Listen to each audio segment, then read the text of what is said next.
देश के हर क्षेत्र की खेती को, किसानों को किसान रेल से कनेक्ट किया जा रहा है।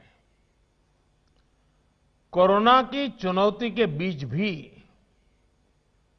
बीते 4 महीनों में किसान रेल का ये नेटवर्क आज 100 के आंकड़े पर पहुंच चुका है। आज 100वीं किसान रेल थोड़ी देर पहले महाराष्ट्र के सांगोला से पश्चिम बंगाल के शालीमार के लिए रवाना हुई है।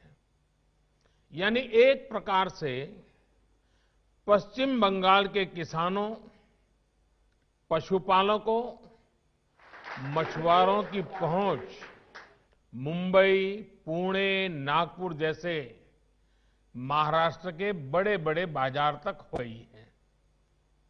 वहीं महाराष्ट्र के साथियों को अब पश्चिम बंगाल के मार्केट से जुड़ने के लिए सस्ती और सुलभ सुविधा मिल गई है। जो रेल अभी तक पूरे देश को आपस में जोड़ती थी, वो अब पूरे देश के कृषि बाजार को भी जोड़ रही हैं, एक कर रही है।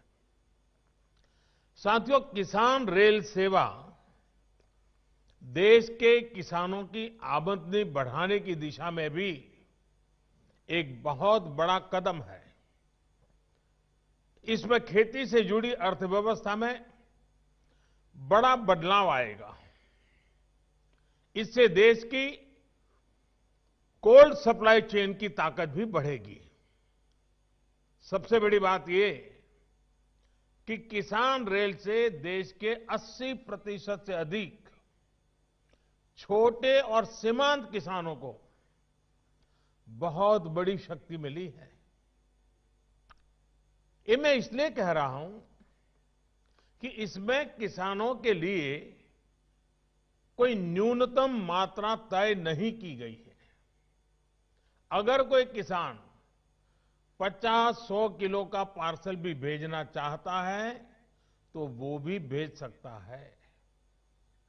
यानी छोटे किसान का छोटे से छोटा उत्पाद भी कम कीमत में सही सलामत बड़े बाजार तक पहुंच पाएगा। मैंने कहीं पढ़ा था कि अब तक का जो रेलवे का सबसे छोटा कंसाइनमेंट है, वो अनार का 3 किलो का पैकेट किसान रेल में ही भेजा गया। यही नहीं, एक मुर्गी पालक ने 17 दर्जन अंडे भी किसान रेल से भेजे हैं। साथियों, भंडारण और कोल्ड स्टोरेज के अभाव में देश के किसान का नुकसान हमेशा से एक बड़ी चुनौती रहा है। हमारी सरकार भंडारण की आधुनिक व्यवस्थाओं पर, सप्लाई चेन के आधुनिकीकरण पर करोड़ों करोड़ का निवेश तो कर ही रही है, किसान रेल जैसी नई पहल की जा रही है। आजादी के पहले से भी भारत के पास बहुत बड़ा रेलवे नेटवर्क रहा है।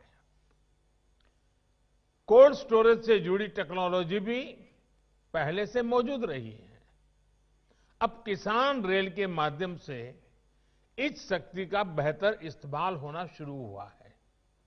साथियों, छोटे किसानों को कम खर्च में बड़े और नए बाजार देने के लिए हमारी नीयत भी साफ है और हमारी नीति भी स्पष्ट है।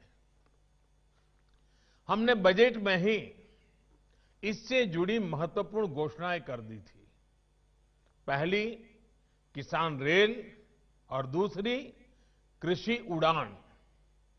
यानी जब हम ये कह रहे हैं कि हमारी सरकार अपने किसानों की पहुंच को देश के दूर दराज वाले क्षेत्रों और अंतर्राष्ट्रीय बाजार तक बढ़ा रही है, ये बातें हम सिर्फ हवा में नहीं कर रहे हैं, हम इसे धरती पर साकार कर रहे हैं।